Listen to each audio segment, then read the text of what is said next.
As-salamu alaykum, Sayyidi. Walaikum salam wa rahmatullah.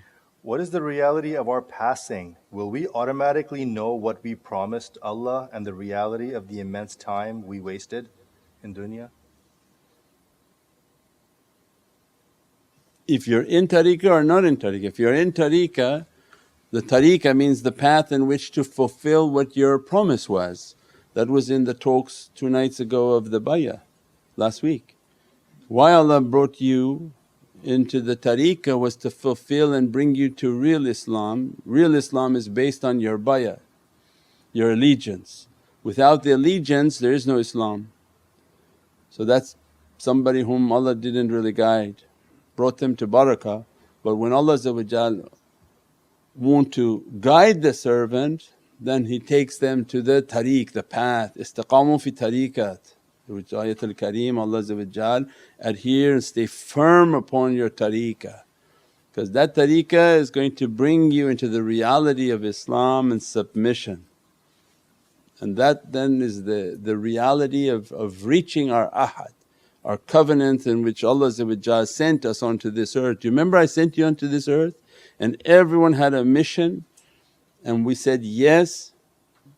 Well, how would you reach that mission if you didn't have bayat?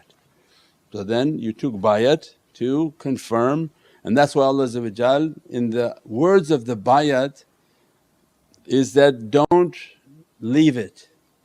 You leave it to the detriment of your own soul, because it's not a holding his hand and say, okay, I don't want to hold his hand anymore. This was your way to Allah, and that was your adherence to the love of Prophet to confirm what you promised on the Day of Judgment. If I don't get to that point with, what did I promise my Lord on the Day of Judgment? So each shaykh is bringing the student to that adherence. How? By who knows himself will know his Lord. How would you know what your Lord wants for you when you don't know who you are? See the system how it plays? When people are thinking, I'm going to come to you and say, oh you're a plumber, you promised Allah you would be a plumber and you would be doing that's not, Shaykh telling people what they're going to do. You be a big rock star. He wants to be a rock star, he's got long hair now. So yeah, and you're going to be like Cat Stevens, you're going to sing these songs and you're going to be so famous. No, that's not what Allah wants. So it goes all in a system that how, what is all by hadith of Prophet. Teach them to know themselves. When they know themselves, that they begin to realize who they are, then that's everything. That's huge. The hadith is, whom knows himself, araf al-nafs. When you know who you are, you know your nafs, you know your character, you begin to learn who you are. Prophet described, you're going to find your Lord.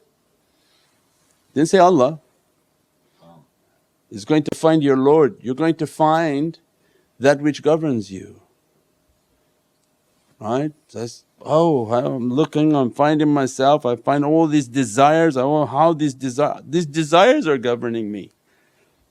That's not what I promised Allah. Then you begin, I was going to do this, I was going to accomplish all these things for my akhirah, but I only accomplished for my bank account. That's not what your promise was with Allah. So it means then you have to do muraqabah, muhasabah. As soon as you do your muhasabah and accounting, you're connecting, I get to know myself, I know myself, and Ya Rabbi, I think I'm just going left and right. And then the servant who does connect and does meditate, does contemplate, Ya Rabbi, what did I promise you? And when you begin to ask that, you cry all night long, what did I promise you? And then Allah begin to talk to you that whatever you promised me, you'll never get there with this character. So let's work on your character first. So it's a whole system, right? Who was it? Adham? Sayyidina Adham was supposed to be a big wali, he was a big king. And he was lying down doing very not so nice things, looking at his palace and through the skylight, and he said, what's up there? Saw a camel on his skylight, and he ran to the thing, went up to the palace thing, went up onto the palace and said, what is the camel doing here? And there was a gentleman there. There was so what are you doing here? How did you get on my palace and why are you on this skylight? And it was, make the story short, it was a calling from the heavens and say, look, whatever your station is, you're not going to achieve it on that down there with whatever you were doing down there, that you had promised Allah something else. Now come to your calling. So Allah had to give him a miraculous sort of vision from an angel walking with a camel on his roof to shock him to come up. But the lesson here was he had to walk away from his kingdom, and he understood that this kingdom is not going to make me find Allah. This dunya has distracted me in running for the wrong thing. I've been focusing on the wrong thing, and look how it's all just garbage. This dunya, when you collect it, it's a bag filled with rotten things. And he realized and walked away from it, said, that's it, I'm not going to achieve anything like this. What I'm trying to conquer of dunya, I want to run for Allah. And he walked out of his palace and took a life in which to follow Allah and to serve Allah. So that one hadith alone, who knows himself will know his Lord. So this is why all of muraqabah is to connect and then begin to cry at night, what did I promise you Ya Rabbi? And the first voice you hear, I guarantee, is that whatever you really want to know what you promised me, fix your character. When you fix your character, you're kind, you're gentle, you're listening, and I've scrubbed you enough in your life, now listen to me. And they begin to listen and they begin to cry, and as a result Allah begin to open their heart to understand what lordship they have. Lose all those lords, all the dunya lords, you lose all of them until the Lord Rabbil A'la begins to appear within the heart of the servant.